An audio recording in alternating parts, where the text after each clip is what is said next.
Bonjour à toutes et tous et bienvenue à ce webinaire intitulé Collectivité et financement de biodiversité, quelles possibilités en Bourgogne-Franche-Comté. Je m'appelle Alicia Leclerc et je suis chargée de projet en ingénierie technique et financière à l'Agence régionale de la biodiversité de Bourgogne-Franche-Comté. Merci beaucoup à vous toutes et tous de vous être connectés et nous allons passer à quelques petites consignes avant de rentrer dans le vif du sujet. Vous pouvez poser vos questions dans le chat au fil de l'eau si besoin. Et il y aura des petits temps d'échange, même si c'est vrai qu'ils sont un peu réduits, mais on essaiera d'en garder. Le webinaire va durer 1h30. Ce qu'on vous propose, si vous voyez bien mon écran qui passe... non, l'écran qui passe...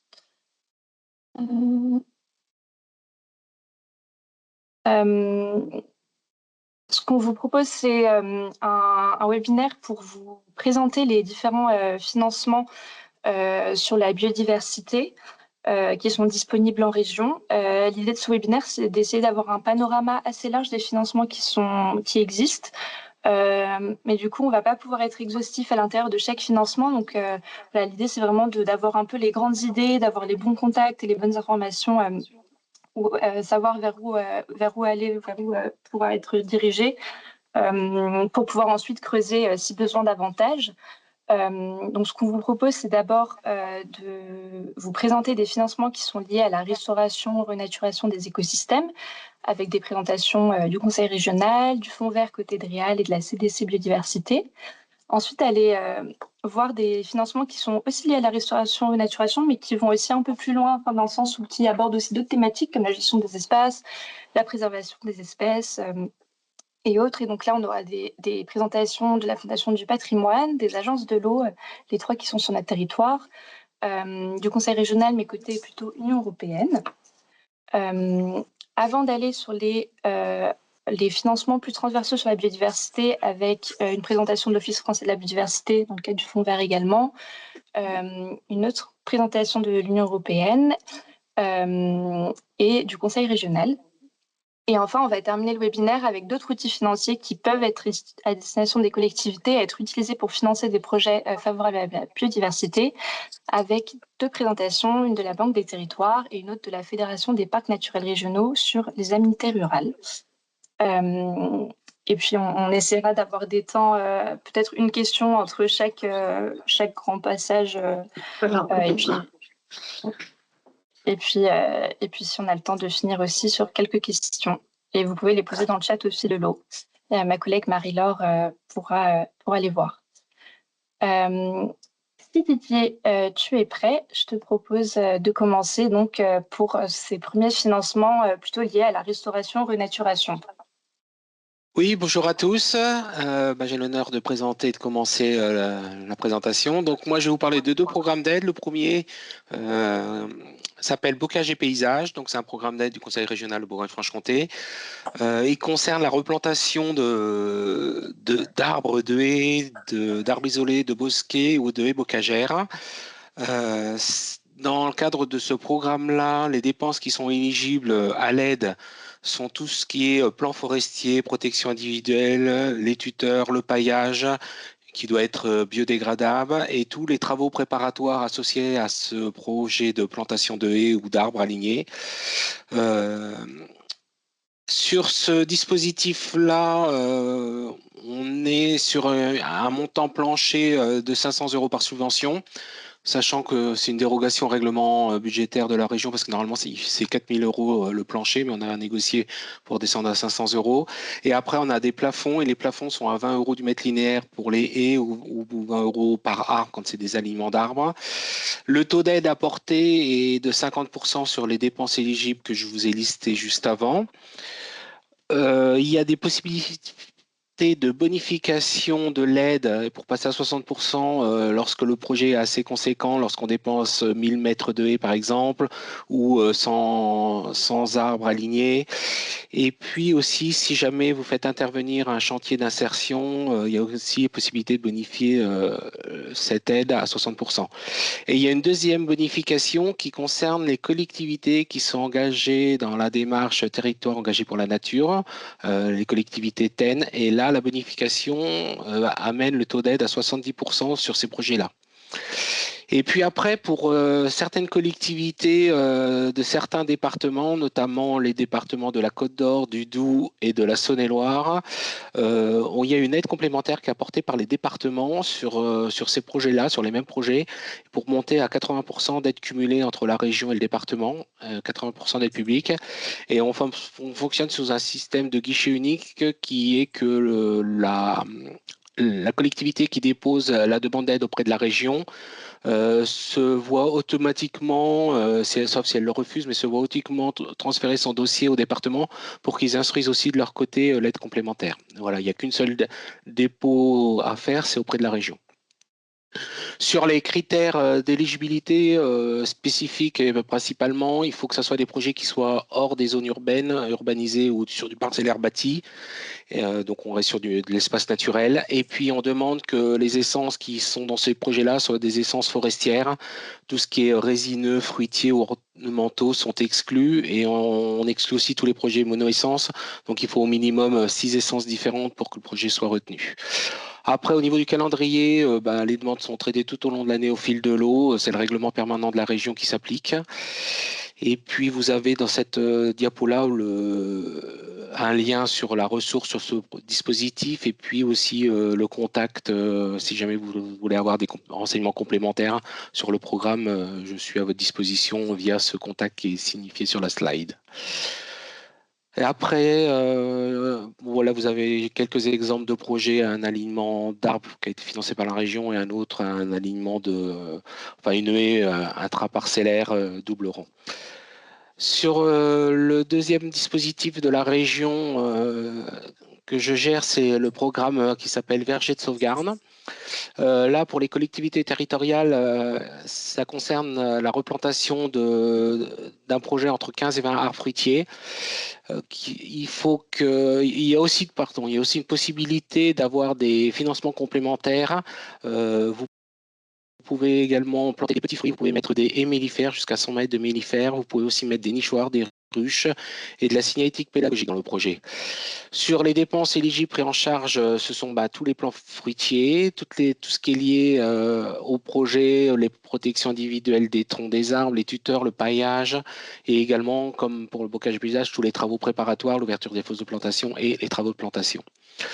Pour les aides et les montants, on est également sur un plancher de 500 € minimum par subvention. On a des plafonds qui sont de l'ordre de 100 € par arbre fruitier, de 20 € par petit fruit, de 20 € par mètre linéaire de haie. Des plafonds aussi sur les ruches et sur les outils de signalétique. Là, on a un taux d'aide un petit peu plus important. On est à 60% d'aide sur les dépenses éligibles, listées ci-dessus. Et on a également une bonification de l'aide pour passer à 70% de la même manière pour les collectivités qui seraient engagées dans la démarche TEN. Et puis, alors là, on a aussi un partenariat, mais uniquement avec un seul des départements qui est la Saône-et-Loire. Et là, la Saône-et-Loire peut apporter également 10 à 20% supplémentaires pour monter à 80% d'aide publique, et toujours sous le même système de guichet unique avec une seule demande déposée auprès de la région. Sur les principaux critères d'éligibilité, là, on va demander qu'on ait une diversité des arbres fruitiers qui sont plantés. Donc, on va demander un seul arbre par variété. Et puis, il faut que ce soit des variétés qui soient locales de Bourgogne-Franche-Comté, anciennes, et qui soient aussi adaptées aux contraintes locales et climatiques de vos territoires. Sur le calendrier, de la même manière, ce sont des demandes qui sont traitées tout au long de l'année au fil de l'eau, avec différentes commissions tous les trimestres qui se réunissent pour examiner les dossiers qui sont déposés au cours des 3 derniers trimestres. Et puis, on vous a mis 2 liens, un lien sur le dispositif Verger de sauvegarde, et puis toujours le même contact si vous avez besoin de renseignements complémentaires. Voilà, et puis une petite dernière diapo pour vous montrer des exemples de projets qui ont été financés entre 2014, 2013, 2019 et 2020 sur de la signalétique, sur des armes. On voit des aménagements avec des protections tripodes là sur certains arbres fruitiers. Voilà. Voilà, Alicia, je passe la main à mon collègue sur la suite des aides de la région sur les trams et les continuités écologiques. J'espère que Guillaume est là. Il me semble que Guillaume pouvait pas être là. Si tu veux, je peux faire le relais ou si tu veux garder la main. Oui, tu peux parce que je vais faire de la lecture bête, sinon simple. Ouais. Merci à vous. Merci Didier. Du coup, pour continuer sur les aides de la région, plutôt la gérée par Guillaume Blondel. Donc, vous avez aussi un contact si vous avez besoin d'en savoir plus. L'idée là, c'est que c'est un dispositif plutôt pour financer les trams ainsi que les continuités écologiques. Donc, ce qui est financé, c'est assez large. On va avoir autant la partie études, donc cartographie, que les travaux, les aménagements et la partie plutôt sensibilisation, communication. L'idée, c'est de pouvoir préserver et restaurer les trams sur le territoire de la région. Le taux d'aide pour ce dispositif-là est de 70%. Avec, comme pour les deux autres dispositifs, une bonification pour les collectivités TEN, qui va jusqu'à 80%. Les projets qui sont financés, c'est des projets qui sont volontaires et donc on exclut tout ce qui est issu du réglementaire ou des mesures compensatoires. Et donc, comme pour les deux autres dispositifs, c'est du fil de l'eau. Et puis, vous avez le contact s'il y a besoin ensuite de préciser un peu plus sur ce volet-là. Et oui, pas d'exemple pour celui-ci. Donc, ce que je vous propose, c'est qu'on passe à deux dispositifs qui portent sur la renaturation. Donc, il y en a un qui est porté par la région de Bourgogne-Franche-Comté et l'autre par le Fonds vert, côté de Réal. Donc, peut-être juste pour, si Jean-Yves, ça te va, je vais juste faire le côté région et puis si tu peux enchaîner sur le côté de Réal pour les actions et les critères d'éligibilité. Attendez, vous allez trop vite là. Donc Didier Mingot, maire de Bretigny. Vous pouvez revenir sur le transparent précédent, le concernant la qualification des trams justement de continuité écologique. Donner un peu plus les conditions de cette qualification, si vous pouvez. Alors pour le coup, je préfère ne pas faire de faux pas et plutôt on pourra, à moins que Didier tu saches répondre, pour être plus certain, j'imagine qu'il faut plutôt vous demander qualification. Ouais, non, moi je pense qu'il faudrait contacter la personne en charge du programme, hein, qui est Guillaume Blondel, mon collègue. Alors via le mail qui est sur cette diapo-là, où vous le contacterez et il vous apportera tous les éléments d'info sur ce règlement d'intervention. Oui, peut-être on prend votre question et puis on voit comment y répondre de manière plus certaine. Et si ça vous convient, juste pour les questions, soit les mettre dans le chat, soit attendre juste la fin de chaque gros sous-groupe, comme ça on peut défiler et puis ensuite prendre les questions au global si ça convient ainsi. Ok. Mais on a son soutien.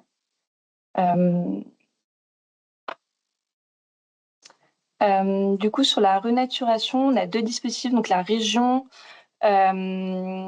Donc sur les actions qui sont éligibles, c'est plutôt c'est des projets en milieu urbanisé et naturel. Ça va être la requalification d'espaces publics, des actions de végétalisation. L'idée, c'est que ce soit pas que de la végétalisation en elle-même, mais c'est aussi de voir comment est-ce qu'on peut jouer sur la ressource en eau, réutilisation de l'eau, etc. Utiliser des essences qui soient mellifères ou fruitières, qui soient locales également, ne pas utiliser d'espèces exotiques envahissantes.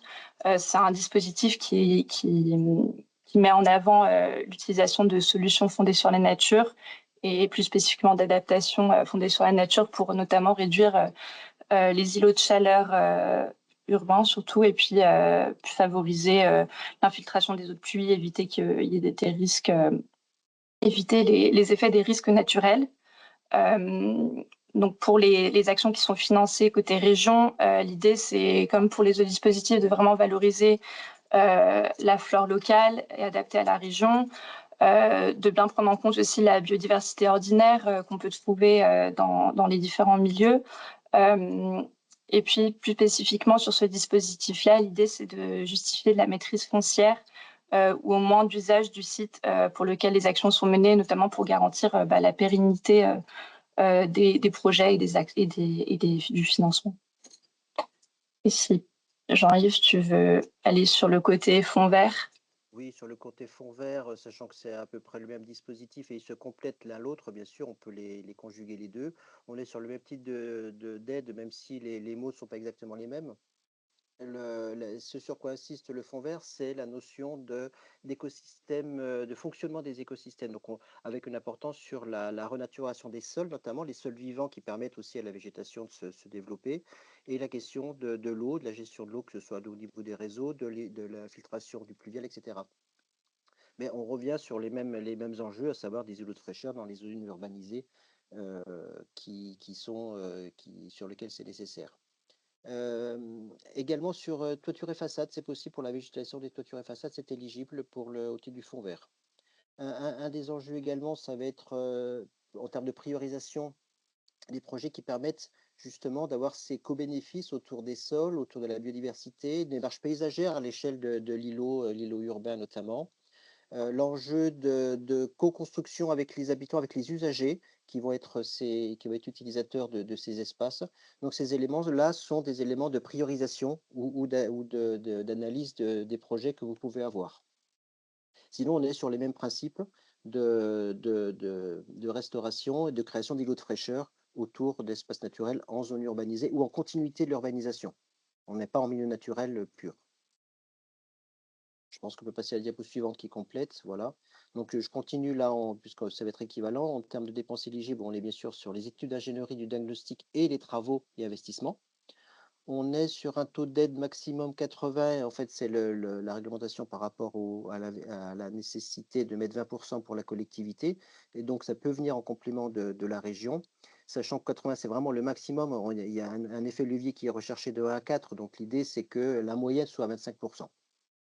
Instruction au fil de l'eau, et vous avez le lien sur le fond vert pour déposer le dossier et l'adresse mail des services de l'Adréal qui instruisent ces dossiers-là, sachant que l'instruction comptable sera faite aussi par les agences de l'eau. Et du coup, tu es côté région, donc on est sur le même type de dépenses éligibles. Par contre, le taux maximal d'aide est de 50%. Pareil, fil de l'eau. Et donc, vous avez de nouveau le contact. Et j'en profite parce que je vois une question sur les cours d'école. Il me semble que côté région, alors je demanderai bien la confirmation, mais que les cours d'école végétalisés sont éligibles au dispositif. Est-ce que du côté du fonds vert, Jean-Yves, c'est éligible? De mémoire, oui, je suis en train de relire la note, mais de mémoire, c'était éligible, oui, les cours d'école. Ok, ouais. Donc, Et la région aussi, hein, les cours d'école sont éligibles. Ouais. Parfait. Et donc, on va finir cette première partie. Ah non, pardon. On a un deuxième dispositif du fonds vert. Donc, je te laisse enchaîner, Jean-Yves. Oui, c'est un dispositif qui était dans le fonds vert 2023, qui est sorti du fonds vert au sens strict, qui est passé sur d'autres dispositifs et qui revient cette année sur la restauration des milieux naturels. Donc là, on n'est pas en zone urbaine, mais en zone naturelle ou en zone dégradée. L'enjeu étant de retrouver une naturalité fonctionnelle sur des milieux naturels par des travaux de génie écologique. C'est ce qu'on appelle classiquement des actions comment dire, active, mais on peut aussi travailler sur des mesures dites passives quand on réduit la pression, quand on réduit une pollution, quand on réduit une pression sur la biodiversité. Donc, en termes d'actions éligibles, on est à la fois sur les prestations d'ingénierie, toutes les études préalables à la conception des projets et à leur suivi. Ce qui est important, c'est le suivi aussi pour voir si ce qu'on fait fonctionne. Et bien sûr, tous les travaux de génie écologique, travaux de requalification, les annexes hydrauliques quand c'est sur des cours d'eau, etc. Et leur gestion dans le temps, dans la mesure où il y a des travaux récurrents, hors entretien courant qui là relève du fonctionnement. En termes de critères d'éligibilité, une priorité est donnée sur les habitats d'intérêt communautaire en termes d'objectifs à atteindre par rapport à un habitat dit dégradé. L'enjeu aussi, c'est s'assurer que sur le long terme, puisqu'il ne faut pas que ce soit des opérations style one-shot, il faut que ça puisse durer dans le temps pour retrouver de la fonctionnalité. Donc, s'assurer que les usages à terme, alors ça peut passer par du foncier, mais il peut y avoir d'autres modalités contractuelles pour avoir cette durée dans le temps. Et la mise en place de suivi pour voir si la végétation, si la biodiversité revient suite aux travaux de gestion. Également l'ancrage territorial via la mobilisation des acteurs du territoire dans le projet pour que ce soit approprié par la population. Calendrier au fil de l'eau, et on est de la même façon sur un taux d'aide maximal, mais comme pour l'autre, un effet levier attendu de 1 à 4, à savoir 25% en taux moyen. Et vous avez également les contacts pour, donc c'est la même adresse mail à l'Adréal, mais c'est une autre plateforme démarche numérique pour déposer les dossiers sur restauration, qui est une sous-mesure du volet connaître et protéger, connaître et restaurer, qui inclut les atlas de biodiversité communale. C'est sur la même ligne financière. Oui, et puis on présentera les ABC un peu plus tard, mais effectivement, c'est dans la même mesure. Et je vais finir sur les financements plus spécifiques renaturation, restauration avec le programme Nature 2050. Si Marie, Oui. Est-ce que vous m'entendez bien? Oui. Super, très bien. Alors oui, je viens vous présenter le programme Nature 2050 qui diffère un peu des solutions proposées précédemment parce qu'on mobilise de notre côté du financement privé. Donc on arrive très généralement en complément des financements publics et on intervient spécifiquement sur le financement de mise en œuvre de solutions fondées sur la nature et plus spécifiquement sur le financement de la phase travaux. Donc on ne peut pas financer les études préalables ou les suivis, mais on est vraiment sur les travaux de renaturation et toutes les dépenses liées directement à l'amélioration de l'état de la biodiversité sur un site, avec un objectif aussi d'adaptation des territoires aux effets du changement climatique. Donc vous avez les actions éligibles et les critères d'éligibilité de manière plus ou moins exhaustive. Je vous invite à aller consulter nos documents en ligne, il y a pas mal de ressources disponibles. En termes de financement, du coup, on ne fonctionne pas par pourcentage, pas de taux d'intervention, mais vraiment sur des dépenses éligibles. Donc le financement doit correspondre à des lignes qui sont éligibles, donc les lignes d'investissement pour les travaux de renaturation. Et on demande à minima un cofinancement obligatoire et toujours dans la mesure du possible des cofinancements publics qui sont... on n'a pas pour objectif de remplacer les cofinancements publics, mais bien d'arriver en complément pour maximiser l'effet levier sur les territoires. Au niveau de Nature 2050, on est sur des montants de financement qui sont généralement compris entre 40 000 et 200 000 euros. Et depuis 2023, on travaille avec Maïf pour l'appel à projet Fonds Maïf pour le vivant Nature 2050, qui intervient, lui, entre 80 000 et 500 000 euros de demande de financement, donc sur des projets un petit peu plus gros généralement. On a les mêmes principes d'intervention, on intervient toujours sur des solutions fondées sur la nature et ce sont globalement les mêmes critères d'éligibilité. Donc toute la première partie de la slide est valide pour les deux dispositifs.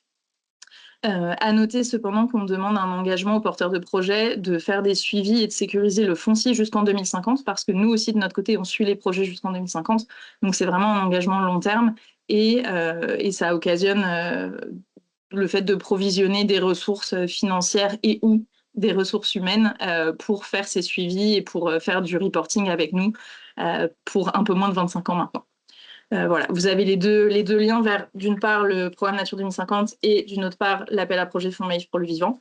Pour Nature 2050, on est au fil de l'eau et pour le Fonds Maïf pour le vivant, c'est sous la forme d'un appel à projet et les candidatures sont chaque automne, généralement, via un formulaire de candidature qui est disponible en ligne.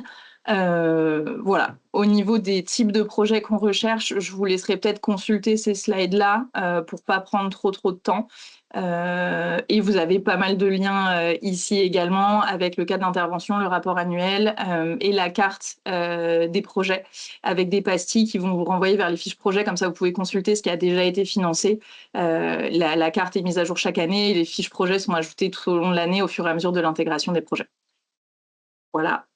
Vous avez quelques exemples, notamment le financement d'un maillage bocager en Normandie porté par une communauté de communes dans le Calvados. Ça peut vous donner une idée de ce qui est possible de financer. Donc on intervient en complément des financements de la région, il me semble, et on est dans le cadre d'une collectivité TEN, et c'est une collectivité qui avait déjà mené des études ruissellement et une étude trame verte et bleue pour la restauration du maillage bocager. Donc nous, on arrive en complément des financements qui sont déjà acquis pour soulager un petit peu la part de fonds propres de la collectivité. Et un deuxième exemple, il me semble, de la commune de Colomieux qui porte un projet d'hydrologie régénérative sur sa commune, donc à la fois au niveau de la désimperméabilisation du centre-ville, gestion des ruissellements sur les coteaux avec la plantation de haies et travail sur le cours d'eau qui était pas mal rectiligne et assez encaissé. Voilà. Merci. Vous aurez bien sûr le diaporama à disposition après pour pouvoir lire un peu plus en détail les différentes slides et prendre plus connaissance des conditions et des exemples. Avant de continuer sur les financements qui sont liés également à la restauration et la naturation, mais qui sont aussi un peu plus larges, je crois que Marie-Laure, tu m'avais dit qu'il y avait peut-être des questions dans le chat. Tout à fait, mais ce qui est super, c'est que les participants se répondent entre eux. Et donc, Monsieur Mingot a proposé à Monsieur Damien de Marnay de prendre son attache par rapport à son projet de jardin pédagogique avec plusieurs dispositifs. Donc, on peut aussi signaler que nous, sur les projets complexes qui peuvent effectivement renvoyer des fois vers plusieurs financements, on peut être la porte d'entrée aussi. Donc, Alicia est là pour ça. Donc, s'il y a des questions un petit peu complexes, on vous propose plutôt effectivement de revoir avec nous après ce temps de webinaire. Et donc, sinon, il y avait la question sur la restauration d'une zone humide qui était ou non éligible à la restauration des milieux naturels. Et là, je pense que sans difficulté, on peut répondre oui.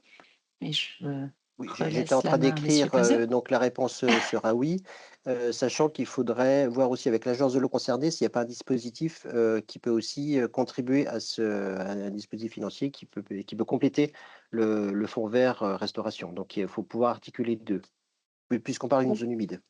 En milieu sec, ce sera a priori que le fonds vert.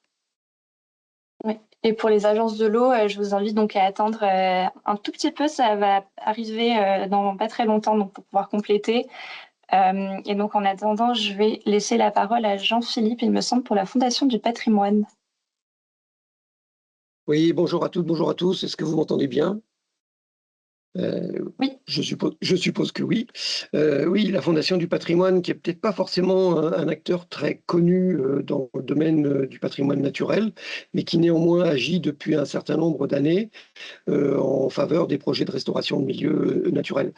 Il y a un outil principal. Alors d'abord, la Fondation du patrimoine, il faut savoir, c'est plus de 1300 bénévoles sur la France, répartis dans une vingtaine de délégations régionales.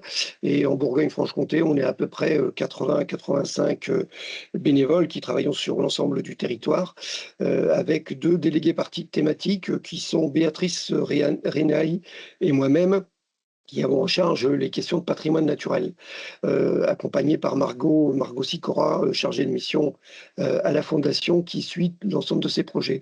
Alors, je vais vous parler d'abord d'un appel à projet que la Fondation lance au niveau national, qui permet, comme vous le voyez dans le slide, de soutenir un certain nombre de projets de restauration de milieux naturels, en sachant que les milieux naturels en question doivent avoir un intérêt patrimonial majeur et avoir un impact, les projets doivent avoir un impact positif et largement mesurable sur l'ensemble de la biodiversité et l'environnement du site. On est dans un appel à projet national, donc il faut monter à Paris un certain nombre de projets qui soient les meilleurs possibles, puisque en gros, et vous le verrez dans la slide suivante, il y a à peu près 20 à 30 projets qui sont retenus chaque année au niveau national pour une enveloppe globale d'environ 1,5 million. Donc, il faut faire le choix, notamment au niveau local, des meilleurs projets possibles pour pouvoir les faire remonter à Paris. Alors, comme je le disais tout à l'heure, les actions éligibles, c'est la restauration ou la renaturation du milieu naturel. On en a beaucoup parlé depuis le début de ce webinaire. Ça peut être éventuellement, mais j'y crois pas trop à titre personnel, le renforcement de population d'espèces menacées. Il y a peut-être un certain nombre d'exemples en Bourgogne-Franche-Comté, mais je n'ai pas en tête. Et puis, il peut y avoir l'acquisition de foncier, dès lors, bien entendu, que cette acquisition, elle a pour objet de préserver de la biodiversité et que derrière, il y a un projet de gestion durable qui est défini par le porteur de projet. Donc ça, ce sont les critères les actions éligibles. Vous le voyez dans le slide, tous les porteurs de projets sont éligibles, collectivités, associations et compagnie. Les sites que j'ai évoqués tout à l'heure peuvent être des parcs et jardins, des prairies, des zones humides, des tourbières, des marais, des cours d'eau, des fourreaux, des forêts, des littoraux, etc. Sur la partie critères d'éligibilité, on peut retenir dans les dépenses à la fois des études préalables à l'ensemble des travaux qui seraient conduits, bien entendu les travaux d'aménagement, de renaturation, etc. Éventuellement des frais de fonctionnement ou des salaires dédiés au projet, voire même de l'achat d'équipements. Mais tout ça, bien entendu, se discute au moment du dépôt du dossier avec Béatrice ou moi-même sur la région, ou avec Margot à la délégation en tant que chargée de mission. Sur le slide suivant, vous avez d'autres éléments qui vous permettent de voir ce que je viens de vous dire.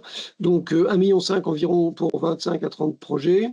Pour votre information, vous voyez le calendrier, il est déjà dépassé pour 2026, il faudra attendre l'année 2027. Donc nous avons remonté en Bourgogne-Franche-Comté 4 projets de dimensions assez différentes, dont notamment un projet de reméandration d'une rivière en Haute-Saône, et puis un projet de restauration d'un jardin botanique. Donc, vous voyez, c'est bon, on n'est pas tout à fait dans la même lignée. Vous voyez que le calendrier sera certainement le même l'année prochaine. Donc, ça veut dire que dès cet automne, si certains d'entre vous ont des projets qui pourraient éventuellement répondre à ces conditions, on peut prendre contact et puis commencer à discuter de l'éligibilité du projet avant de les faire remonter à Paris pour la fin du mois d'avril 2027, l'année prochaine. On attend la réponse pour les 4 projets qu'on a déposés à Paris ce printemps pour le début de l'été. Donc ça, c'est l'appel à projet national qui fait que nous sommes en concurrence, bien entendu, avec tout le territoire français. Je voulais vous dire 2 mots quand même de ce qui fait la spécificité de la Fondation, dont vous avez certainement beaucoup entendu parler. C'est la collecte de dons. Alors, la Fondation du patrimoine, elle est surtout connue pour les patrimoines bâtis, les églises, les lavoirs, les calvaires et autres châteaux. Mais elle peut, sur un certain nombre de projets de restauration de patrimoine naturel, être mise en œuvre. Alors, il y a un certain nombre de critères, bien entendu, qui doivent être remplis. Notamment, il faut que les porteurs soient publics ou associatifs, ça ne peut pas être des privés. Et ensuite, il faut qu'on regarde ensemble avec le porteur de projet si la proposition, elle est de nature à faire progresser la biodiversité dans le secteur dans lequel le projet est proposé. Donc, ce qui veut dire que, quelque part, il y a une analyse d'opportunité, d'éligibilité que l'on va conduire, nous, au niveau de la Fondation, regarder un peu toutes les dépenses qui sont recevables, mais néanmoins, si un projet, et je pense notamment à des petits projets communaux liés à la restauration d'un patrimoine naturel, pouvait être éligible, ça permet notamment au public local de participer à l'action en apportant un don que la Fondation se chargera ensuite de remettre aux bénéficiaires, aux porteurs de projets. Ça peut aussi compléter un plan de financement sur un projet qui serait en manque d'argent. Mais en tout cas, n'oubliez pas, pour notamment des petits projets communaux, je pense surtout à ça, pourquoi pas engager des collectes de dons dès lors qu'on a considéré, le porteur de projet et nous-mêmes, qu'il pouvait y avoir éligibilité et surtout mobilisation de fonds de la population. Voilà, les 2 dispositifs sur le patrimoine naturel. Il y en a un troisième qui est un appel à projet dont je ne parlerai pas longuement tout de suite, c'est l'éco-restauration, qui permet notamment, au-delà des économies d'énergie, de préserver la biodiversité dans du patrimoine bâti, habité ou non. C'est un appel à projet national pour lequel les dossiers sont à remonter pour l'automne, mais on ne sait jamais, il peut y avoir un certain nombre de projets de restauration de bâtis dans lesquels la biodiversité peut avoir un intérêt à être préservée. Voilà, je vous avais mon mail et celui de Margot en bas de page. N'hésitez pas à nous contacter si vous avez une idée, un projet, même à l'état d'esquisse, pour qu'on puisse en parler et voir comment la Fondation peut vous accompagner. Voilà. Ouais, merci. Et puis on pourra ajouter sur les slides les informations sur l'autre appel à projet qui concerne un peu moins la biodiversité, mais si ça vous intéresse, on pourra donner les infos. Peut-être juste avant de passer aux agences de l'eau, est-ce que la végétalisation d'un cimetière pourrait être soutenue par la Fondation du patrimoine dans le cadre de l'appel à projet? Non, a priori non. Non. Désolé. Eh bien, dans ces cas-là, on vous laissera aussi l'exemple pour que Ah vous oui, ayez un peu une oui, idée il y a un de ce exemple qui a d'un projet pu... qui a été retenu l'année dernière, hein, sur les Oui, tourbières du Morvan. Vous verrez l'affiche qui vous explique un petit peu à la fois le projet et comment la Fondation a participé, donc le projet qui a été retenu au niveau national. parfait. Et donc, je vais laisser maintenant la place aux agences de l'eau et on va commencer par l'agence de l'eau Loire-Bretagne. Françoise, si vous... Oui, bonjour à tous. Donc, là, je parlais spécifiquement de la biodiversité parce que je vois qu'il y a aussi, on parle un peu des milieux humides, mais bon, je ferai un petit ajout. Nous, à Loire-Bretagne, on finance des projets de restauration des habitats des espèces protégées inféodées au milieu aquatique. Alors, c'est sur une liste et on peut aussi voir la liste rouge UICN des espèces menacées de disparition. Sinon, on a une liste maison que je peux communiquer. Donc, pour les études préalables, hein, si vous souhaitez les faire en dehors du projet total, pour voir à combien ça peut vous coûter et puis si vous n'êtes pas sûr d'aller au-delà. Donc, on aide à 50%. Sinon, pour les travaux de restauration purement de ces habitats, que ce soit des frayères ou des espèces inféodées au milieu aquatique, on aide jusqu'à 70%. Alors, une petite attention, les inventaires purement, et puis toutes les études d'acquisition de connaissances ne sont pas éligibles hein, à l'Agence de l'eau Loire-Bretagne. S'il y a des acquisitions foncières qui sont nécessaires pour pouvoir travailler sur la réhabilitation de ces habitats, il faut un plan de gestion, bien sûr. Et puis, on peut financer en hors taxe ou TTC. On fait une instruction au fil de l'eau. C'est sur une enveloppe fermée si c'est hors accord de territoire. Donc, dans ce cas-là, il est vraiment conseillé de déposer une demande plutôt en début d'année, au début du premier semestre. Parce que l'enveloppe risque d'être consommée. Sinon, cette opération peut être inscrite dans le cadre d'un accord de territoire. Et là, on est un petit peu plus souple parce que l'enveloppe est réservée. Et donc, on est plus tranquille. Sinon, si l'enveloppe est consommée dans le cadre de l'enveloppe fermée, le financement est reporté à l'année suivante. Ceci dit, les travaux peuvent être engagés à partir du dépôt de la demande, mais on ne dégagera un financement qu'en tout début d'année suivante. Donc ça, c'est pour des opérations qui seraient déposées plutôt dans le courant du second semestre. Il y a aussi la possibilité de faire des travaux de restauration en milieu humide pur.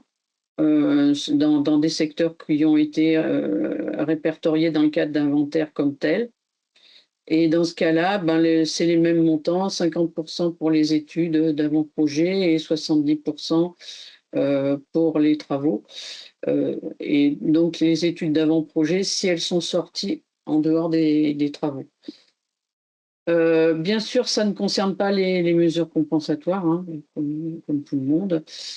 Et puis, vous pouvez vous référer donc à la mesure MAC 5 qui est présentée sur le site de l'Agence de l'eau. Et puis, vous avez mes coordonnées. Alors, il y a une petite erreur, c'est Françoise.Morel et non pas virgule Morel.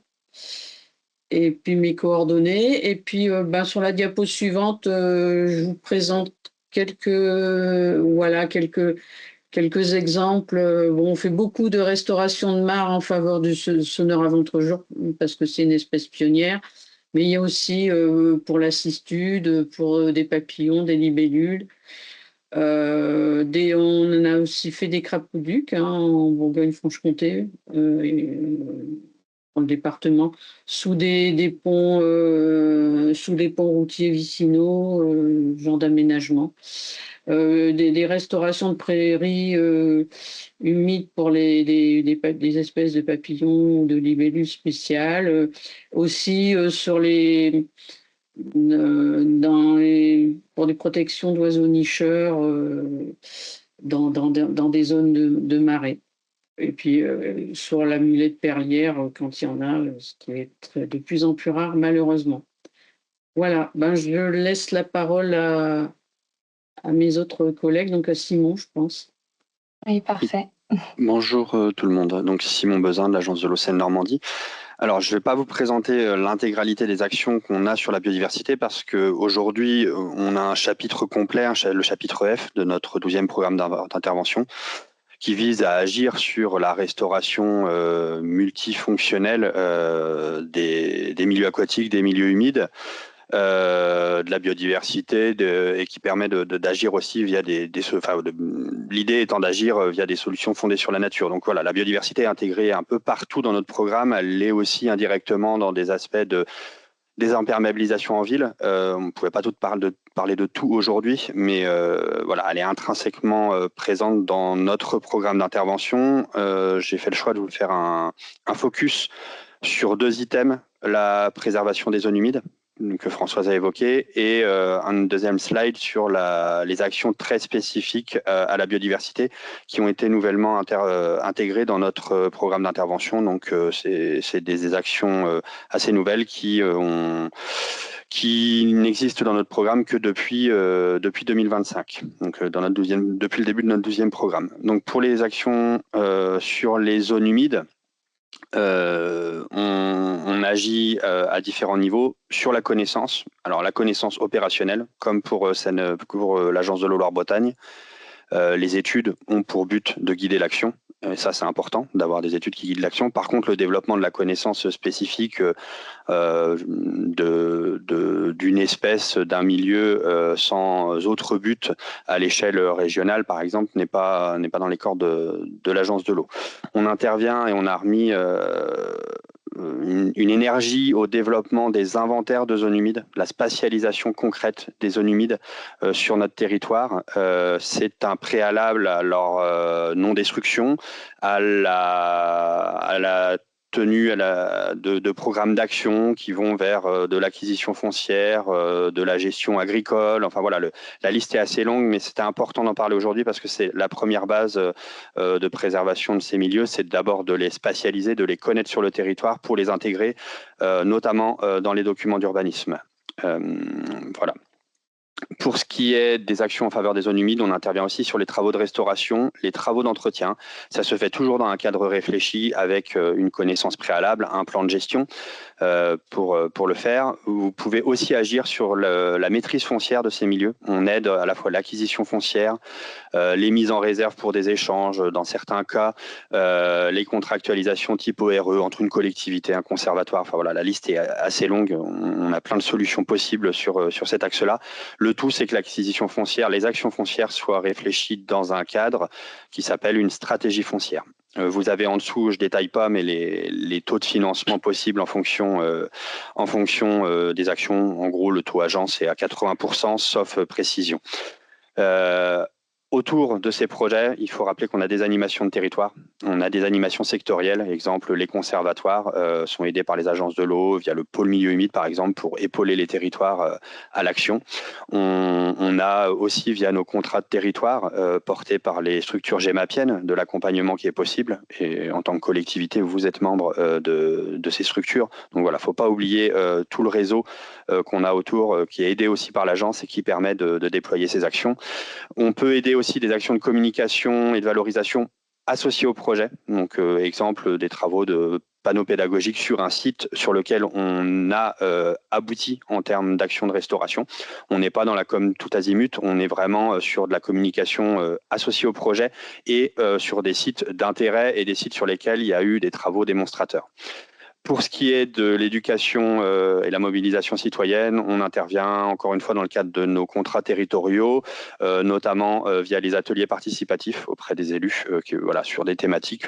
C'est nos GEMAPiens, notamment dans le cadre des contrats territoriaux, qui définissent les sujets de ces ateliers participatifs. Et vous le saurez sûrement si vous êtes sur le territoire mobilisé. On intervient aussi via les outils type classe d'eau élue. Pour ces sujets. Tu peux passer la slide, s'il te plaît.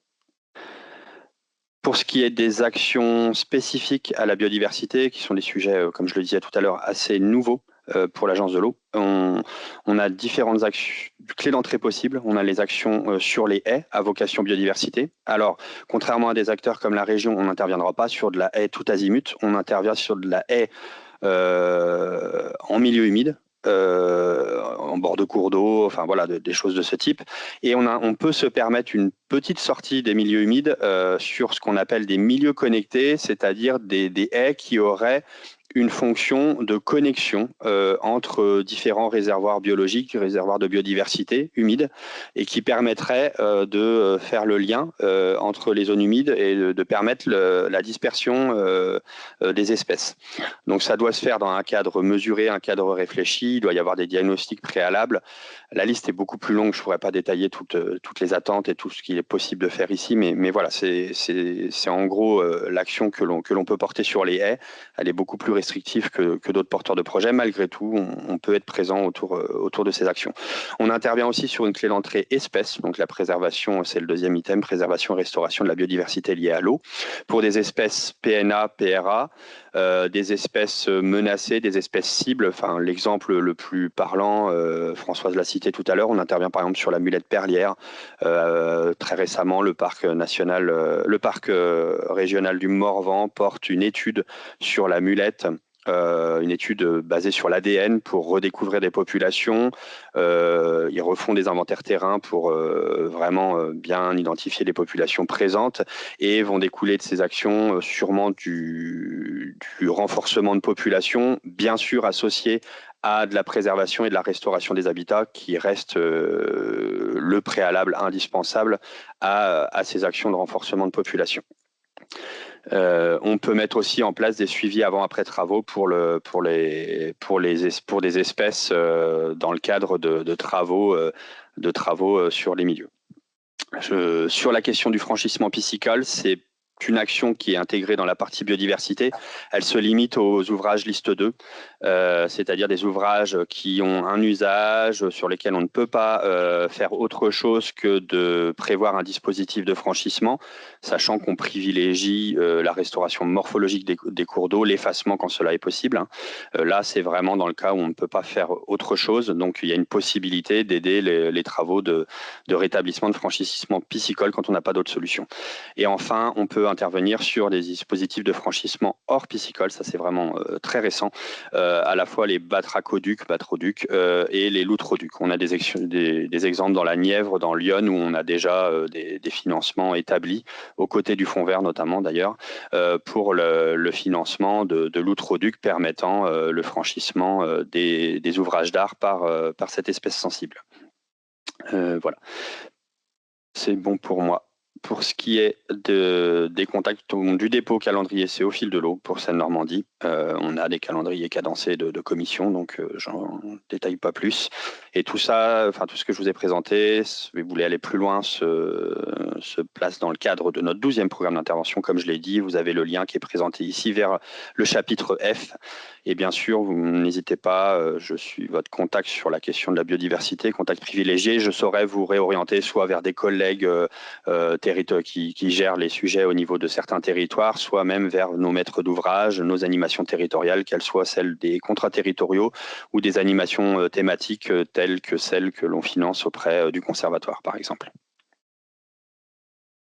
Et peut-être juste Simon, avant de passer la parole à Lionel pour l'agence de l'eau Rhône-Méditerranée Corse, on a une question, donc peut-être que la personne doit être concernée par le bassin Seine-Normandie, c'est est-ce que la création d'un couloir écologique à l'aide d'une haie pour relier un bois à une rivière pourrait être éligible? Alors, Monsieur Magro, je ne suis pas certain que vous soyez sur notre territoire, mais pour ce qui Non, est c'est du sûr, c'est territoire. sûr que non. C'est sûr que non. Effectivement, c'est la région. C'est le prochain agent de l'eau. RMC, d'accord. répondre. En fait, ça s'étudie. J'ai pas de réponse toute faite. Ça dépend vraiment des espèces cibles. Si par exemple il y a, je sais pas, un batracien qui exploite des mares bord de rivière ou la rivière elle-même et des milieux humides sur ce secteur, qui est aussi qui exploite aussi des niches écologiques dans le boisement, et que cela est démontré, il y aurait des possibilités d'agir sur une haie connectant le tout. C'est un exemple. Voilà, ça pourrait être la même chose pour des libellules ou autres. Il faut avoir un lien avec des espèces inféodées à l'eau pour nous permettre de sortir de nos milieux aquatiques, de nos milieux humides. Mais voilà, c'est sous cet angle-là qu'il faudrait l'étudier. Et donc peut-être qu'on pourra y répondre avec la prochaine intervention, qui est celle de... Voilà, c'est une bonne transition là, en fait. Ouais. Avec le premier schéma. Oui, alors juste avant de poursuivre, donc c'est vrai qu'en région Bourgogne-Franche-Comté, on a la joie d'avoir 3 bassins versants, donc 3 agences. Avec, alors effectivement, il y a des particularités, mais on retrouve quand même, je dirais, les principes un peu communs, hein, même s'il peut y avoir des écarts sur les taux. Par exemple, si on prend l'exemple en l'espèce, la création d'un couloir écologique à l'aide d'une haie, que ce soit Seine-Normandie ou à l'agence de l'eau RMC, on finance l'implantation de haies, mais effectivement, faut qu'il y ait une espèce cible qui sous-tende. En gros, l'entrée, ça va être l'espèce cible, savoir une espèce, par exemple, d'amphibien qui va avoir une partie de son cycle de vie à la fois sur la trame verte et la trame bleue, nous, ce qu'on appelle la trame turquoise. C'est les corridors biologiques, réservoirs de biodiversité, qui sont symbolisés par le schéma que vous avez sur la slide qui est projeté. Donc, à savoir que, en tant que telle, la haie, il faut qu'elle ait une utilité, et donc il faut qu'on puisse caractériser cette utilité. Donc oui, s'il advenait que cette haie permette de faire le saut de puce entre une mare et un plan d'eau, entre 2 mares,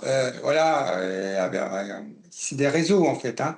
Et donc là, pour le coup, effectivement, si le bois remplit cette fonction-là, et si la haie permet effectivement à ces espèces de prospérer, on peut envisager favorablement la demande d'aide.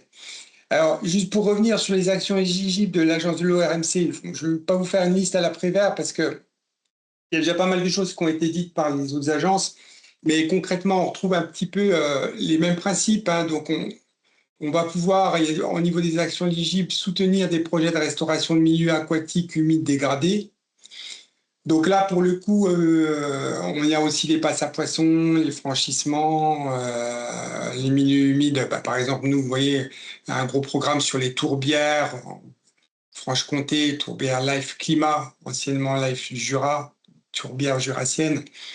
Donc là, effectivement, c'est des opérations d'ingénierie environnementale, de restauration de milieux humides, soit dégradés ou dont il faut améliorer les fonctionnalités.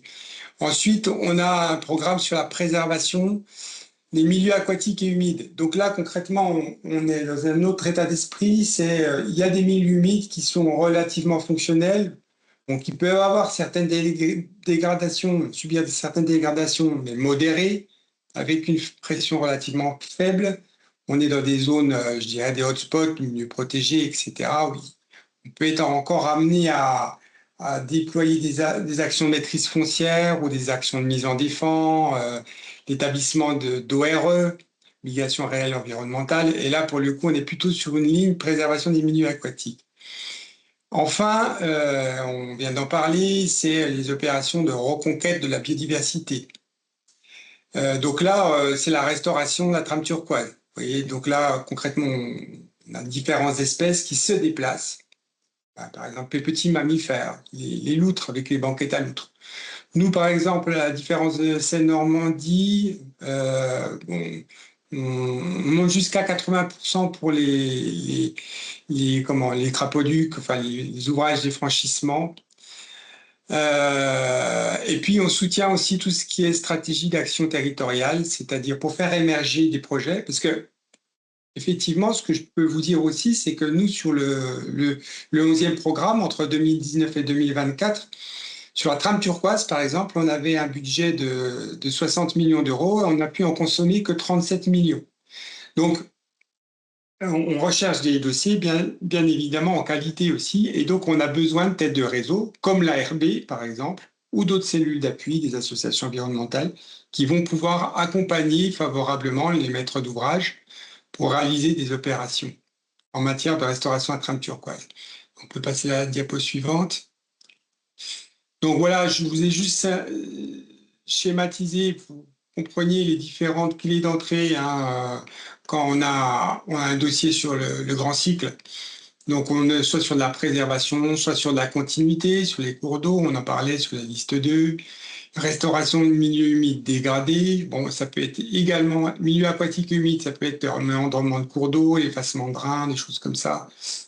Voilà, l'hydrologie aussi, barrages, l'hydroélectricité. Bon, les milieux marins, on est moins concernés, mais nous, pour une Méditerranée corse, on a tout le littoral méditerranéen. Et enfin, la biodiversité. Alors, au 12e programme, il y a une petite particularité, c'est que avant, on gérait ça par appel à projet, une fois par an, les candidats déposaient leurs projets, et maintenant, on peut gérer les opérations au fil de l'eau. Voilà, donc les gens déposent les dossiers au fil de l'eau. On peut voir la suite. Donc là, j'ai fait un petit focus sur le volet biodive. Donc, je rappelle, on peut aider jusqu'à 80%. Donc l'animation de stratégie régionale, mais également l'animation territoriale, pour, par exemple, du temps en régie pour faire émerger les opérations, faire de la concertation, contacter les propriétaires, voilà, différents types de dépenses qui peuvent être intégrées. Bien évidemment, nous, ce qu'on préfère, et ce qu'on demande même, c'est que systématiquement, tout dépend aussi de l'ambition du projet, mais il nous faut des études préalables aux stratégies régionales, des études trame turquoise. Comme on le disait, pour répondre à la question sur la haie qui relie le bois à la rivière, ce qui est intéressant, c'est d'avoir effectivement une étude de caractérisation de la trame turquoise et d'identification des espèces concernées. Donc tout dépend de l'ambition du projet. Effectivement, si c'est deux petites mares forestières pour un premier maître d'ouvrage qui va, on va avoir éventuellement un appui d'une association environnementale qui va sommairement quand même décrire l'intérêt du projet. C'est une ambition relativement faible. Par contre, si on est sur des réseaux de mares, plusieurs dizaines de mares, etc., là, pour le coup, il faudra une étude préalable pour savoir où on va intervenir et pas faire plus de mal que de bien. Parce que si, par exemple, vous créez, vous voyez, une mare à un mauvais endroit, une haie à un mauvais endroit, vous pouvez précipiter certaines espèces sur des traversées de routes départementales, par exemple. Donc il faut vraiment, voilà, à partir du moment où on va commencer à mettre en place des ouvrages, des infrastructures environnementales, que ce soit des haies, des mares, des murgées, des passages à faune, il faut des études préalables, voilà, parce que c'est onéreux et voilà, il ne faut pas faire n'importe quoi. Et enfin, on finance l'animation de je me permets juste de vous alerter sur le temps qui court et sur le besoin Je termine. terminer. Merci. Voilà. L'animation tête de réseau, l'animation territoriale, voilà. Et ben, je terminais en fait. Et vous pouvez me contacter, donc lionel.perrin@emc.fr. Voilà, je suis à votre disposition. Parfait. Merci Lionel. Et donc pour clore sur cette catégorie-là de financement, je vais laisser la parole à Anne-Carine sur l'Interreg. Oui, bonjour à tous et toutes. Donc au niveau du programme Interreg France-Suisse, les projets en lien avec la biodiversité ils peuvent être éligibles sur la priorité 1 du programme, donc qui touche à tout ce qui est transition écologique et neutralité carbone. Et plus spécifiquement à 2 objectifs spécifiques de cette priorité, donc OS. Le premier, donc, ça va être plutôt tout ce qui a trait au renforcement de l'adaptation au changement climatique, donc en prenant en compte les approches basées sur la nature. Et puis, donc plus directement sur la biodiversité, l'objectif spécifique 7, qui peut financer des projets qui visent à améliorer la protection et la préservation de la nature, de la biodiversité et renforcer les infrastructures vertes, donc notamment en milieu urbain.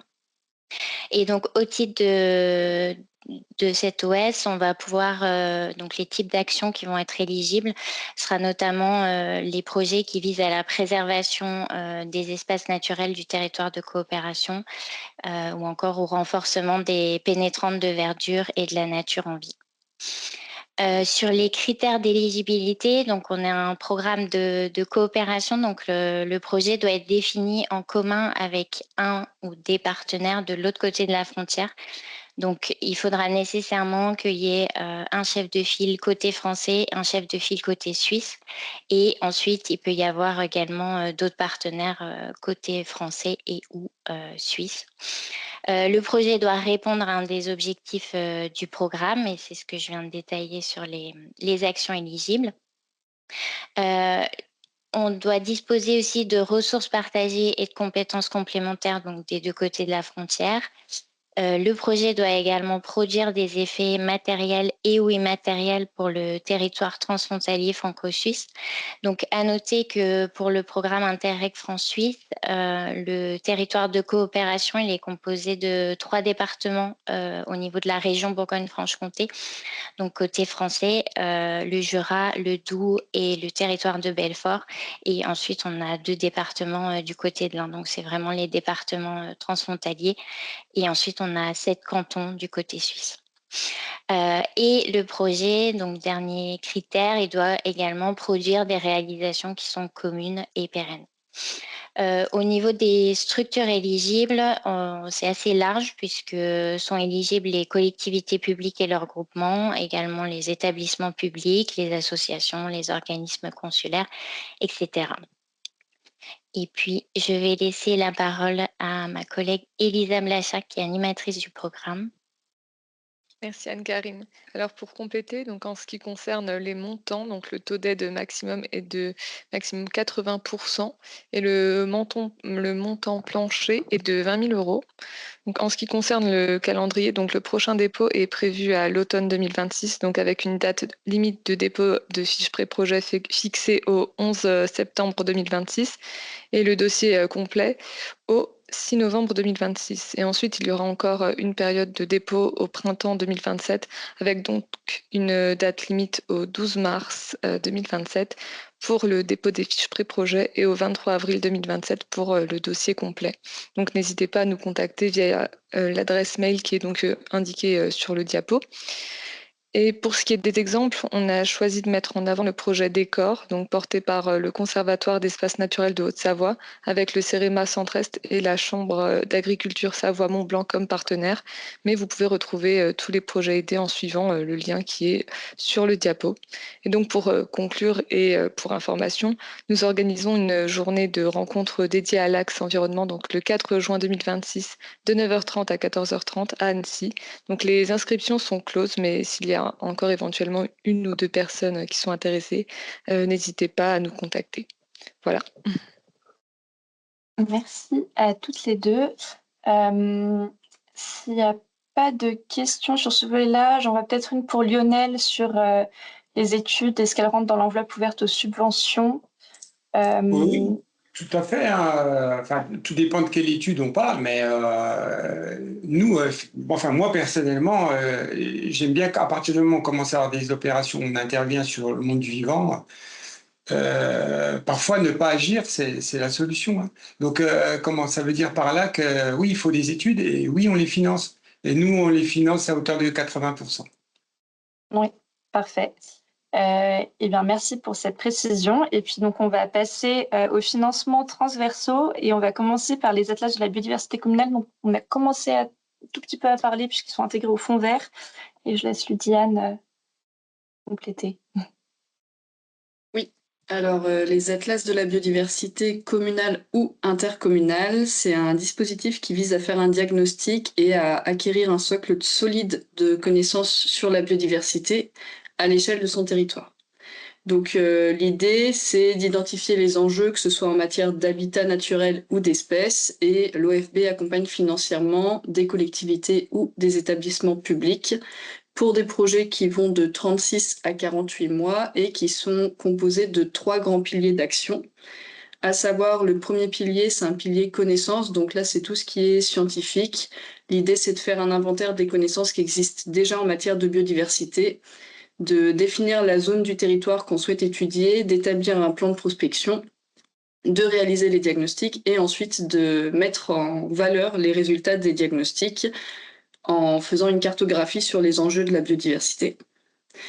Il y a également un deuxième pilier qui est tout ce qui est mobilisation. Donc en fait, l'idée, c'est de faire en sorte d'embarquer tous les acteurs du territoire dans le projet, notamment de sensibiliser et de mobiliser les citoyens dans les différentes actions qui sont menées et qui seront à mener par la suite.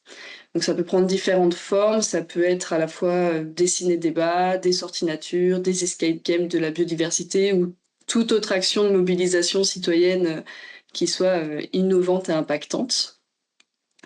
Et le troisième pilier, c'est le passage à l'action, donc à l'issue du diagnostic et de la cartographie des enjeux.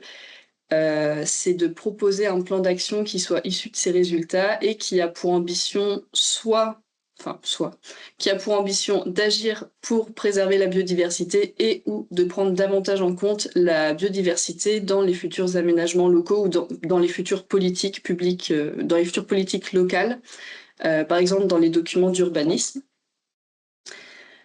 Donc voilà, ça c'est les trois grands types d'actions éligibles. En termes de financement, l'Office français de la biodiversité finance jusqu'à 80% des dépenses qui sont liées au projet avec un plafond de 250 000 € maximum pour 2026. Comme on l'a dit tout à l'heure, c'est un dispositif qui est intégré dans le fonds vert dans la même mesure que celle de la restauration de la nature. Donc c'est un dispositif qui est ouvert toute l'année. Vous pouvez déposer vos candidatures via le site Aide Territoire et en fait tous les 15 du mois, il y a un relevé et une instruction des candidatures qui est faite par l'OFB. Sur le site, vous pouvez également retrouver le cahier d'accompagnement et les annexes qui vous donneront une idée de tout ce qui est attendu pour le dépôt d'une candidature. En bas de la présentation, il y a également un lien vers le guide méthodologique qui reprend les grandes étapes pour réussir un atlas de la biodiversité communale. Et sur la diapositive suivante, vous trouverez quelques exemples de livrables qui sont issus des atlas de la biodiversité communale. On a notamment Semur en Auxois qui a fait un rapport technique très détaillé des enjeux de la biodiversité sur son territoire. Et puisqu'on parlait tout à l'heure de la prise en compte des résultats de l'ABC dans l'aménagement du territoire, il y a également la communauté de communes du Val-de-Grès qui a intégré les résultats de son atlas de la biodiversité communale dans son plan local d'urbanisme.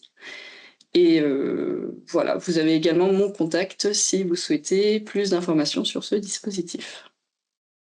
Parfait, merci. Et ça fait une transition avec, sur le volet aménagement avec d'autres aides du conseil régional et donc je laisse Clément enchaîner. Merci Alicia, bonjour à toutes et à tous. Donc effectivement, Clément Alvernier à la direction de l'aménagement du territoire au conseil régional. Donc au titre de l'aménagement du territoire, on accompagne souvent plutôt des projets d'investissement à travers un certain nombre de dispositifs que je vais vous présenter juste après. Mais ce qu'il faut retenir, c'est que ces projets d'aménagement, ils doivent tous répondre à un certain nombre de critères d'éco-conception, c'est-à-dire vraiment dès l'amorce du projet, intégrer un certain nombre de thématiques qu'ils doivent intégrer et traiter. Ce sont six critères, un critère autour de la sobriété foncière, autour de la gestion de l'eau, autour de la biodiversité, et c'est celui-là que je vais détailler un petit peu après, autour de la question de la sobriété énergétique et du confort d'été, la gestion des déchets de chantier et puis les mobilités. En matière de biodiversité, ce que l'on demande, et ça fait écho à ce qui a été dit par un intervenant précédent sur le fait que des fois la meilleure intervention à avoir, c'est de ne pas toucher. Donc ce que l'on attend, nous, c'est vraiment de pouvoir avoir, avant le démarrage du projet, ou en tout cas dans la phase de démarrage de projet, lorsque le site a été choisi, une expertise en matière de paysage, à la fois pour réaliser un diagnostic de l'existant sur le site et de voir comment le projet peut intégrer au mieux cet existant et l'intégrer dans son environnement immédiat et et également dans les trams qui existent sur le territoire. Donc l'idée, c'est vraiment d'avoir une compétence en matière de paysagiste au sein de votre équipe de maîtrise d'œuvre, ou ça peut être aussi en complément de faire appel à une expertise locale complémentaire sur un sujet particulier ou un enjeu particulier qui aurait été identifié sur ce site. Donc ça peut être soit une ressource publique de type CAUE, un PNR, bien sûr les collègues de l'ARB ou de l'ONF peuvent également être mobilisés. Ça peut également être en proximité un animateur ou une animatrice Natura 2000 au sein de votre PCI ou du pays auquel vous êtes rattaché.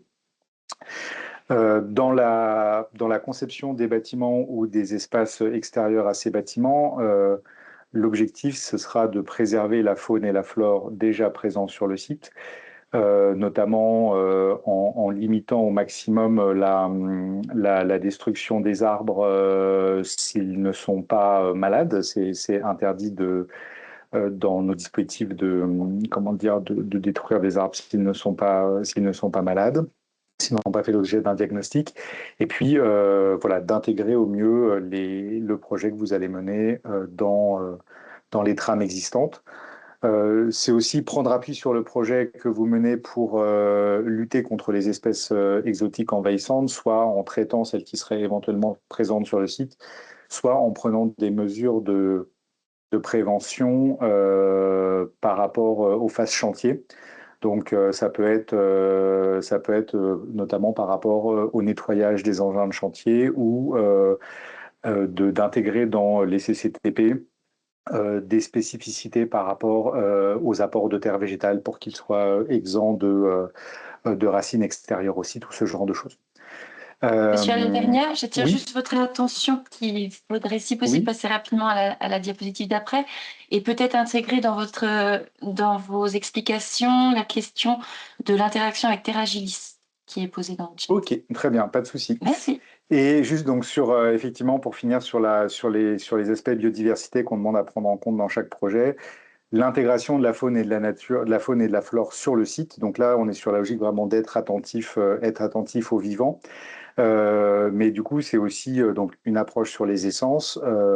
Mais du coup, quand on dit les essences, c'est aussi d'éviter d'avoir des plantes allergènes, par exemple, quand on fait des espaces publics ou quand on renature une cour d'école. Donc là, c'est bien une approche de la biodiversité qui intègre également les humains. Si on rentre un peu plus sur les dispositifs, effectivement, sur la diapo suivante, la direction de l'aménagement du territoire intervient envers à la fois les territoires ruraux et des espaces plus de centralité et de quartier. Donc je ne vais pas rentrer là très, très profondément dans le détail, mais ce qu'il faut savoir, c'est qu'il y a un dispositif qui est ouvert au fil de l'eau, qui est vraiment destiné aux communes de moins de 2000 habitants, qui s'appelle Espace Nouveau Village Innovant. L'idée, là, c'est d'accompagner des projets participatifs donc, qui impliquent les habitants dans la conception et dans la mise en œuvre des projets. On est sur tout type de projets, et y compris des aménagements d'espaces publics. Pour des projets plus structurants à l'échelle de vos territoires de projet, donc soit PCI, soit PI, PETR, il y a le dispositif contrat territoire en action. Il y a pour la période 2026-2028, les élus régionaux vont rénover ce dispositif à l'occasion de l'Assemblée plénière du 26 juin. Donc, il va y avoir des nouvelles modalités d'accompagnement financier qui vont être ouvertes sur cette fin d'année. Donc, ça peut être intéressant pour des projets structurants pour les territoires d'être attentifs à ce dispositif. Vous avez un interlocuteur de proximité que sont les pays PETR. Donc, si vous, en tant que commune, si vous avez des projets, je vous invite vraiment à vous accompagner de cet interlocuteur de proximité qui pourra vous donner plus d'éléments sur ce dispositif-là. Pour ce qui est les centralités et les quartiers, pour les communes qui ont en leur sein des quartiers politiques de la ville, il y a un dispositif également au fil de l'eau qui s'appelle Quartier en transition. Donc là aussi, il s'agit d'accompagner la réalisation d'équipements ou d'espaces publics au sein de ces quartiers politiques de la ville. Et puis sur les centralités rurales, nous avons un dispositif qui est destiné à 128 communes en région qui ont déjà conventionné normalement sur la période 2022-2026 Et là aussi, ce dispositif va être prolongé jusqu'en 2028 à l'occasion de l'Assemblée plénière du 26 juin. Donc là aussi, les élus régionaux vont préciser les modalités financières sur la continuité de ce dispositif. Mais en tout cas, ce qui est intéressant et important à retenir, c'est que l'approche d'éco-conception, elle est valable pour tous les projets que vous pouvez soumettre à ces dispositifs. Et puis pour terminer, pour celles et ceux d'entre vous dont les communes seraient adhérentes à un parc naturel régional, et je crois que c'est des choses qu'on va aborder après, vous avez au sein de chacun de ces parcs naturels régionaux des interlocuteurs que vous pouvez trouver qui sont pour certains des experts de la biodiversité, donc qui peuvent être des ressources pour mener vos projets, mais qui peuvent être aussi des ressources pour vous accompagner éventuellement sur le volet financier. Et je m'en arrête là.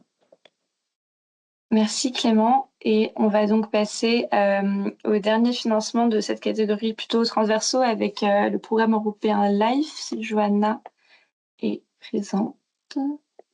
Merci beaucoup Alicia. Bonjour à toutes et à tous. Dans la continuité des orientations régionales qui viennent d'être présentées, je vais maintenant vous proposer un focus donc sur ce dispositif européen qui est vraiment majeur en matière d'environnement, le programme LIFE, sachant que c'est l'acronyme qui désigne vraiment l'instrument financier pour l'environnement. C'est un dispositif historique, il existe depuis 1992 et il finance réellement des projets ambitieux qui sont souvent innovants et surtout réplicables. Il s'adresse pleinement aux collectivités, que vous soyez une petite commune, une intercommunalité ou un parc naturel ou une région. Au niveau des actions financées, donc il y a un très large éventail, mais toujours avec un objectif, à savoir préserver ou restaurer la biodiversité. Donc on retrouve notamment des actions de restauration d'habitats naturels ou d'espèces menacées, des projets de préservation de la biodiversité face aux pressions, notamment les espèces exotiques envahissantes, la fragmentation des milieux, la pollution. Il y a aussi le déploiement de solutions qui sont fondées sur la nature, par exemple pour gérer l'eau, lutter contre les îlots de chaleur ou restaurer des continuités écologiques. Et enfin, des actions de sensibilisation, de gouvernance ou de planification, comme l'élaboration de stratégies locales, biodiversité ou de plans de gestion. Donc, LIFE n'est pas seulement un financeur de travaux, mais c'est aussi un soutien réel à la montée en compétences, à tout ce qui est planification et aussi à la structuration des politiques locales. Par rapport aux critères d'éligibilité, l'idée n'est pas d'être exhaustif ici, mais de vous donner les grandes lignes. Donc d'abord, les collectivités sont pleinement éligibles, comme je l'ai dit, tout comme les établissements publics, les ONG, les associations naturalistes ou les structures de recherche. Et ensuite, les projets doivent être alignés avec les priorités européennes biodiversité et apporter vraiment une dimension innovante, démonstrative et réplicable, comme je le disais. Donc là, il va vraiment valoriser aussi des projets qui sont partenariaux, donc plusieurs collectivités ensemble ou des collectivités qui sont associées à des gestionnaires d'espaces naturels, des scientifiques, des associations également. Et enfin, les projets sont généralement des projets pluriannuels, souvent entre 3 et 7 ans, ce qui permet de mener des actions de fond réellement par rapport au montant. Sur la partie financière, LIFE est vraiment un programme intéressant puisque le taux de financement standard est de 60% et il peut monter jusqu'à 75% pour certaines actions qui ciblent des habitats ou des espèces prioritaires. Donc, il n'y a pas de plafond strict, mais dans les faits, en fait, les projets se situent souvent entre 1 et 7 millions d'euros. Et il n'y a pas non plus de plancher officiel, mais les projets trop petits sont rarement retenus. Donc, en général, on est plutôt sur des montants qui sont supérieurs à 500 000 euros. Donc, LIFE permet vraiment de financer des projets ambitieux avec un effet levier qui est très important pour les collectivités. Par rapport au calendrier, il est assez stable puisque l'appel à projet ouvre chaque année en avril. Cette année, il est ouvert depuis le 21 avril et les candidatures sont déposées entre septembre et octobre selon la typologie de projet. Et en général, les résultats, vous en avez connaissance en fin d'année ou au début de l'année suivante. Donc, ça veut quand même dire qu'il est essentiel d'anticiper puisqu'un bon projet LIFE se prépare plusieurs mois à l'avance. Par rapport aux ressources, pour aller plus loin, donc il y a la page qui est dédiée au programme sur le site du ministère chargé de la transition écologique, qui soutient d'ailleurs les porteurs de projets français qui souhaitent candidater aux appels à projets LIFE et qui renvoie notamment directement vers les appels qui sont publiés par la Commission européenne sur le portail des participants. Et surtout une adresse mail utile, donc c'est le point de contact national, qui est vraiment un contact privilégié pour poser toutes vos questions, vérifier l'éligibilité de votre idée de projet ou demander un premier avis. Donc, on peut passer peut-être rapidement sur quelques exemples de projets pour avoir un aperçu. Bien entendu, il y a le Live Tourbière du Jura, je ne dis pas forcément dans l'ordre, qui est vraiment un projet emblématique en Bourgogne-Franche-Comté et qui a recandidaté sur une seconde phase. Donc là, ça illustre parfaitement comment Live peut soutenir des actions qui sont ambitieuses sur des milieux naturels sensibles. Il y a aussi le Live Ma Résilience, qui est un projet centré sur le marais Poitevin et montre comment Live peut accompagner des collectivités dans la gestion durable de l'eau et aussi des milieux humides. Et enfin, un autre exemple, le Life VinoShield, qui est un projet tourné vers les territoires viticoles. Donc ça, c'est un bon exemple de projet Life qui lie biodiversité et pratiques agricoles. Donc en résumé, Life est un programme certes exigeant, c'est très compétitif, mais extrêmement puissant pour les collectivités qui veulent structurer une politique biodiversité qui est ambitieuse. Donc il finance des projets qui sont vraiment visibles après à l'échelle de l'Union européenne et qui transforment aussi par conséquent durablement les territoires.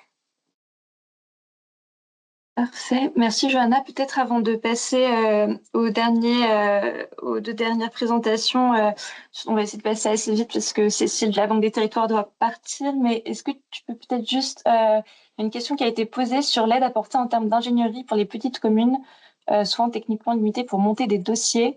Est-ce que tu as une réponse ? Oui, alors tout à fait. Alors, il faut aussi savoir qu'au niveau de la région, il y a un dispositif d'accompagnement des porteurs de projets qui souhaitent déposer une candidature à des appels à projets donc, de programmes sectoriels, dont LIFE. Donc, en fait, la région offre un appui auprès de consultants spécialisés pour vraiment les accompagner dans leur démarche, parce que ça peut être assez fastidieux en termes de candidature, pour d'autres programmes, de trouver des partenaires également. Donc déjà, ça, c'est un premier canal. Et il y a aussi donc cette aide portée par le ministère qui aide un peu toutes les structures. Et donc, c'est l'adresse mail que je vous ai donnée dans la diapositive. Vous pouvez les contacter aussi si vous avez déjà une idée de projet et ils peuvent vous appuyer en ce sens. Parfait. Merci beaucoup. Et donc, on va finir le webinaire sur les autres dispositifs qui peuvent être utilisés par les collectivités en termes de financement, donc au-delà plutôt du cadre de subvention, enfin pas que. Et je vais laisser donc Cécile de la Banque des Territoires poursuivre. Merci. Donc effectivement, je présente donc pour la Banque des Territoires qui est un établissement public financier. Nos bénéficiaires peuvent être donc les collectivités, mais aussi les opérateurs liés aux collectivités, tels que les SEM ou les EPL. Et sous condition, les acteurs privés, tels que les associations ou acteurs privés purs, on va dire comme les industries, les entreprises privées. En termes de prestations proposées, nous, on a très peu de subventions à proposer. On vient plutôt proposer des financements de long terme, notamment via la ressource du livret A par des prêts indexés sur le livret A pour financer les projets liés à la transformation écologique.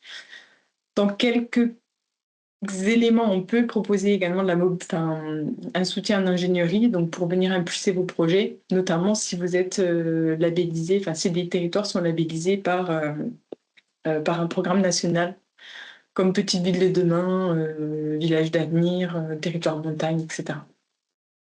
Après, voilà, je vais aller assez rapidement pour vous dire qu'on a également 2 programmes phares qui sont donc EduRénov, et là, on l'a déjà évoqué avec les cours d'école. Donc ça peut être soutenu par la Banque des Territoires sur le volet ingénierie, mais également sur le volet financement en prêt. Et également avec le programme Aqua-Agir pour tout ce qui est en lien avec la préservation de la ressource en eau. Donc que ce soit sur les réseaux, mais aussi sur les milieux naturels. Je vous laisserai, on peut passer à la suite. Je vous laisserai prendre connaissance du diaporama où il y a eu quelques projets qui sont présentés. Donc, une première étape en cofinancement d'études de la commune de Montbard qui est labellisée Petite Ville de demain. Donc là, qui avait un projet de renaturation de sa cour d'école. Et le deuxième projet, là, on passe en phase opérationnelle avec la mobilisation d'un prêt de long terme, donc à hauteur de 350 000 € sur 30 ans, en lien avec nos financements liés sur la transformation écologique, étant donné qu'on était sur une restructuration de friches et une désimperméabilisation des sols. Et je laisse la parole au dernier acteur. Parfait. Merci beaucoup, Cécile. Et donc, si Floriane est présente, on va clore ce webinaire avec Floriane. Merci. Je vais essayer d'être du coup très concise. Tout le monde m'entend bien? Oui. Je crois. Ok, super. Alors du coup, je reviens sur la dotation de soutien aux communes pour les aménités rurales. Donc c'est une dotation budgétaire de fonctionnement qui est attribuée aux communes rurales par l'État à travers la loi de finances. Donc son montant est fixé chaque année. L'objectif, c'est de soutenir les communes rurales qui ont une partie significative de leur territoire en aires protégées ou alors pour les aires maritimes ou un territoire qui jouxte une aire marine protégée. C'est un moyen de reconnaître la contribution des collectivités dans la transition à travers ce qu'on appelle donc les aménités rurales. J'ai remis la définition parce que c'est peut-être pas évident pour tout le monde. Globalement, elle est calculée selon la population et la superficie du territoire classé en aire protégée. Donc il y a plusieurs conditions d'éligibilité, mais je rentre peut-être pas dans les détails maintenant. Avec donc un accent sur les aires protégées. Le principe, c'est qu'elle est libre d'usage, donc par le principe de la libre administration des collectivités territoriales. Donc il n'y a pas de conditions d'utilisation, mais nous, en tant qu'acteurs, on valorise les types d'actions et de projets qui sont mis en œuvre en partie grâce à ce financement-là pour encourager les élus à créer des projets favorables à la biodiversité, comme par exemple, c'était le cas de travaux de restauration de la nature sur le territoire de la communauté de communes du Clunisois, sur un site Natura 2000 où la partie une partie du budget a pu être pris en charge grâce à la dotation, ou encore un autre exemple qui peut être assez pratique, c'est d'utiliser une partie de cette dotation pour la partie autofinancement des demandes de subventions, notamment dans le cadre des ABC. Et donc ça permet de financer des projets qui sont beaucoup plus ambitieux et coûteux. Et notamment, c'était le cas de la commune de Saint-Geniès-d'Olt et d'Aubrac, donc dans l'Aviron, qui a pu lancer un atlas de la biodiversité avec comme objectif de candidater pour créer une réserve de biodiversité intégrale. Je me permets de vous indiquer, donc on a produit une petite vidéo de moins de 3 minutes qui présente la dotation de manière assez synthétique et qui présente aussi les types de projets qui peuvent être mis en œuvre. Donc comme elle est libre d'usage, il n'y a pas uniquement des projets en lien avec la biodiversité qui peuvent être mis en œuvre, mais nous on essaye aussi de valoriser cet aspect comme c'est ma mission. Et donc voilà, n'hésitez pas si vous avez des questions, j'ai mis mon adresse mail et je pourrai vous transmettre davantage d'informations. Merci. Merci. Merci à toutes et tous, côté intervenants, intervenantes et pour vous, participants, participantes, d'avoir assisté à ce webinaire. L'idée, effectivement, avec les 2 derniers dispositifs, c'était de voir qu'il y avait aussi d'autres options que les subventions, comme un moyen de financement mobilisable par les collectivités. On est pile poil dans les temps pour 12h30, mais s'il y a quelques questions peut-être, et si certains intervenants, intervenantes peuvent encore rester, peut-être on peut prendre 2 minutes pour s'il y a des dernières questions pour éviter les frustrations. S'il n'y en a pas, le webinaire est donc enregistré, il sera disponible. On vous transmettra également les slides avec les contacts. Et voilà, l'idée là, c'était vraiment d'avoir un panorama assez large et rapide, comme vous avez pu le voir. Donc, si vous avez besoin de creuser, n'hésitez pas à contacter les intervenants directement ou bien à nous contacter l'ARB, on pourra vous renvoyer vers les bons interlocuteurs, interlocutrices. Je vois pas forcément de questions dans le chat, mais peut-être que j'en ai loupé. Non, tu n'en as pas loupé. Ok. Il y a une proposition de témoignage possible de Monsieur Mingo sur l'expérience avec Terragilis sur Bretigny et la région. Oui. Si certaines personnes peuvent rester et sont intéressées par ce témoignage, vous êtes libre, mais Non, sinon... c'était dans un autre cadre éventuellement pour répondre à la notion effectivement de Julie sur la convergence des référentiels. Voilà, je voulais apporter un témoignage, mais qui n'avait pas forcément sa place dans le webinaire. Ça marche. Peut-être qu'on pourra vous remettre en contact alors, ou en tout cas garder en contact. Et bien, s'il n'y a pas de questions, on ne va pas vous retenir plus longtemps, vu que c'est l'heure du déjeuner. Merci encore à toutes et tous. Et puis oui, n'hésitez pas si après ce webinaire à froid, vous avez besoin d'autres informations ou contacts. Merci beaucoup encore et bonne journée. Merci bien. Merci, au revoir. Bonne journée. Merci, au revoir.